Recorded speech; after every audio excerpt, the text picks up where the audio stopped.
The government college in Karnataka banned girls wearing the hijab from attending classes. क्या मोदी ये तरीके इस्तेमाल किया है जो मुसलमानों के साथ हिंदुस्तान में कर रहा है, जो कश्मीर के साथ वो कर रहा है? देखिए, थोड़ा सा ना हमें मामले को समझना चाहिए। मैं खुद भी मुस्लिम हूँ, लेकिन आपको एक बात बताती हूँ। अब जैसे कि उन्होंने कहा कि अगर आप हिजाब कर रहे हो तो उनको अलाउ करना पड़ेगा क्योंकि वो भी वो करके आ सकते हैं। जब आप वो एक को अलाउ करते हैं कि आप स्कार्फ पहन लो, आप हिजाब कर लो, तो वो बाकी सबको भी उनको अलाउ करना पड़ेगा। जिसको स्कार्फ पहना है वो स्कार्फ पहने, जिसको पगड़ी लगानी है वो पगड़ी लगाए, जिसको वेयर करना है नेक के अंदर वो वेयर कर ले, जिसको धोती पहननी है वो धोती पहन ले, जिसको शॉर्ट शर्ट पहननी है वो शॉर्ट। तो फिर तो मैं ये कहूँगी यूनिफॉर्म साइड पर रखें, फिर आपको जो जो पसंद है आप वो पहन कर आ जाओ। क्योंकि आपकी वाली बात है कि वहाँ पे तो इतने रिलीजन्स हैं, सिख, क्रिश्चियंस, मुस्लिम्स, हिंदूज, तो अगर वो ये करते फिरेंगे तो वो तो सबको अलाउ करें ना, तो फिर तो पूरी क्लास ही रंग बिरंगी दिखेगी। आप तो सबको इक्वल रखने के लिए इसलिए उन्होंने कहा जो ड्रेस कोड है आप उसको फॉलो करो।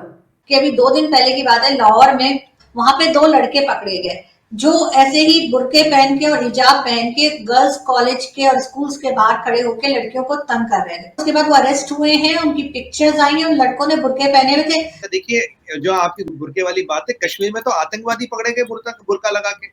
नमस्कार दोस्तों, स्वागत है आप सभी का।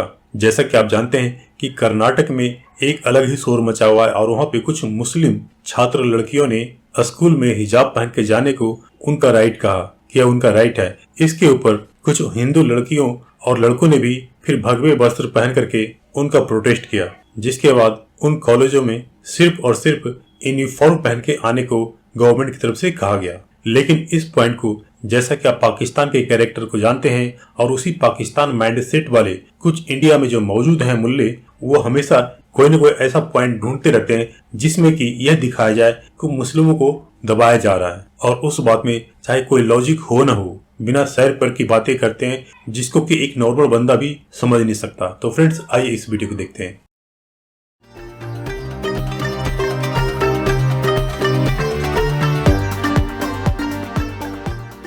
सर, अजीब सा इशू चल रहा है आपके यहाँ, और उसमें हिजाब को लेकर मुस्लिम बच्चियों के जो है वो हम देख रहे होते हैं, वीडियोस और क्लिप्स आ रहे हैं। उससे पहले हम आपको एक छोटा सा क्लिप भी दिखा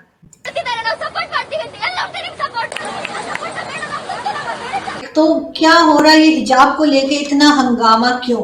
देखिए क्या है कि अगर ये जो अभी है, अभी हम इस परिस्थिति में, इस कंट्री में, अगर हम इसको चीज को होने दें, इट इज ओपनिंग पंडोरास बॉक्स। आप बोलेंगे सुमित जी कैसे, आप बोले हिजाब पहने से भाई क्या पंडोरास बॉक्स खुल गया है? देखिए, अगर आज आप हिजाब अलाउ करते हैं, आपने देखा कुछ लड़कियां, हमारी बहनें पूरे बुरके में, ठीक है, कल को एक इस्लाम का सेक्ट, उनके रीति रिवाज थोड़े ज्यादा सख्त होते हैं, बोलेंगे जी हम पूरे बुरके में आएंगी, ठीक है। आप ये बोलेंगे तो कुछ हिंदू समाज की लड़के बोलेंगे हम तो घूंघट में आएंगी यहाँ तक, तो आपको शक्ल उनकी दिखनी नहीं। फिर कुछ ब्राह्मण लड़के आएंगे, बोलेंगे यार हमारे ब्राह्मणों में ये होता है कि जी हम तो जी अंग वस्त्र पहनते, वो शर्ट नहीं पहनते, ऐसे यू शेप का कपड़ा होता है अंग, जी हम अंग वस्त्र पहन के आएंगे, हम ब्राह्मण है। या साउथ में, पूरी साउथ इंडिया में ये प्रचलन है, हम ऐसे आएंगे। कुछ हमारा जैन समाज है, वो एक पतली सी सफेद रंग की धोती सी पहनते हैं। तो मतलब मैं किसी को अच्छा बुरा नहीं कह रहा, मेरे कहने का मतलब है यही पंडोरास बॉक्स ये खुलता जाएगा। मतलब जब हम एक राष्ट्र बन रहे हैं, आगे बढ़ रहे हैं, तो सबको थोड़ा थोड़ा एडजस्ट करके चलना चाहिए। अगर हिजाब की प्रथा 300 साल से चल रही होती मैं मानता। अब आप सिखिज्म की बात करें, वहां अगर आप सिख हो तो आपका पगड़ी पहनना कंपलसरी, ऑप्शन नहीं है आपके पास। मेरे कहने का मतलब ये है, हमें इसको एक राजनीतिक विषय न बना के एक लोकल इशू की तरह इसको हैंडल करना चाहिए। लेकिन प्रॉब्लम तो यही है, या कहना चाहिए बात यही हो रही है कि ये इशू जो है वो बिल्कुल एग्जाम्स के टाइम पे क्यों उठाया गया। लेकिन हाँ, एग्जाम्स के टाइम पे अगर मुंह छुपा के आएंगे तो कोई और भी बैठ सकता है एग्जाम्स में, तो उस कवर फेस के पीछे कोई भी हो सकता है। अभी रिसेंटली ये बात मुझे इसलिए ऐसा लगा कि अभी 2 दिन पहले की बात है, लाहौर में वहां पे 2 लड़के पकड़े गए जो ऐसे ही बुर्के पहन के और हिजाब पहन के गर्ल्स कॉलेज के और स्कूल्स के बाहर खड़े होकर लड़कियों को तंग कर रहे थे। उसके बाद वो अरेस्ट हुए हैं, उनकी पिक्चर्स आई हैं, उन लड़कों ने बुर्के पहने हुए थे। तो इस तरह के भी इंसिडेंट देखने में आए हैं। ऐसा भी देखने में आया है कि एग्जाम फर्ज करें कि मेरा है और मैं नहीं गई और मैंने अपना किसी और को भेज दिया तो फेस कवर करके गया और मेरा पेपर भर के आ जाए, तो वो इस तरह से भी हो सकता है। ये भी पॉसिबिलिटीज है यहाँ पे हिंदुस्तान पाकिस्तान में। देखिए, जो आपकी बुर्के वाली बात है, कश्मीर में तो आतंकवादी पकड़े गए बुर्का लगा के। सुसाइड बॉम्बर कितने बुर्का लगा के औरतों में घुसते हैं, हमने देखा ईरान में, इराक, अफगानिस्तान में कितने बुर्के के नीचे सुसाइड बॉम्ब वगैरह वो वेस्ट बांध के निकलते हैं। अस्सलाम वालेकुम, मैं हूं अतिकली और मेरे साथ हैं तारिक नियाजी। देखिए, थोड़ा सा ना हमें मामले को समझना चाहिए। मैं खुद भी मुस्लिम हूँ, लेकिन आपको एक बात बताती हूँ।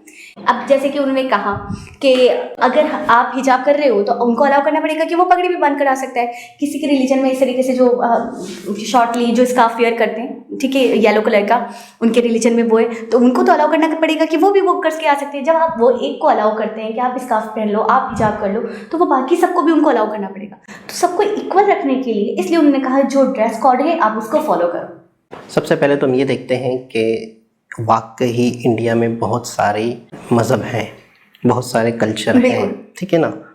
और दूसरी चीज़ ये है कि डिसिप्लिन भी होना चाहिए, ठीक है ना।